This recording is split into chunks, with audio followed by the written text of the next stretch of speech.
Hi நண்பர்களே, மழைன்னா மழை பெங்களூரில் வந்துட்டு நீங்கள்லாம் வந்துட்டு வண்டி ஓட்டும்போது ரொம்ப கேர்ஃபுல்லாக ஓட்டுங்க. நானே வந்துட்டு இன்றைக்கி ஒரு பெரிய பள்ளத்தில் வண்டி விட்டுட்டேன். எனக்கு ரொம்ப கஷ்டமாகி போச்சு. ஆனால் நான் டெய்லி போகிற வர வழி தான் அது.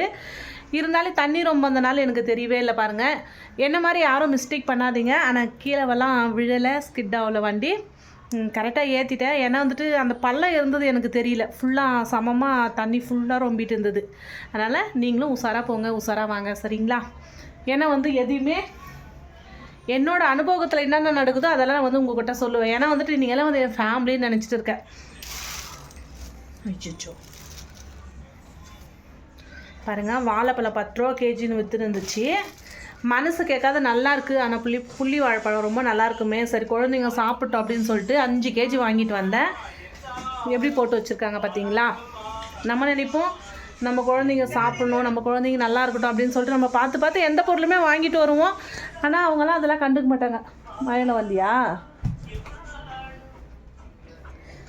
தண்ணி பாருங்க சொட்டு சொட்டு கொட்டிகிட்டு இருக்குது. இருந்தாலும் இப்போது மெயினாக எதை சொல்ல வந்தேன் அப்படின்னா, உங்களுக்கு மேடு பள்ளமெல்லாம் பார்த்து ஓட்டுங்க, நிதானமாக போங்க. அப்புறமா கொஞ்சம் வந்துட்டு எப்போவுமே ஒரு வண்டி முன்னாடி நிற்கிதுன்னா டிஸ்டன்ஸ்லேயே போங்க.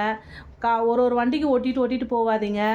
எந்த டைம் எப்படி இருக்குமோ சொல்ல முடியாது இல்லையா? இருந்தாலையும் வீட்டில் இருக்கிறவங்க எல்லாருமே வந்துட்டு வெளியே போனவங்க உஷாராக நம்ம வீடு வந்து சேருவாங்களா அப்படின்னு சொல்லிட்டு தான் ஒவ்வொரு டைமை கடவுளை கும்பிடுவாங்க. அது நானும் தான். அதனாலேருந்து ரொம்ப உஷாராக போயிட்டு உஷாராக வாங்க. அப்புறம் மறக்காமல் லைக் பண்ணுங்கள், ஷேர் பண்ணுங்கள், சப்போர்ட் பண்ணுங்கள், சரிங்களா? பெல் பட்டன் அமுத்துங்க, நோட்டிஃபிகேஷன் பண்ணுங்கள், சரிங்களா? ஓகே நண்பர்களே, பாய்.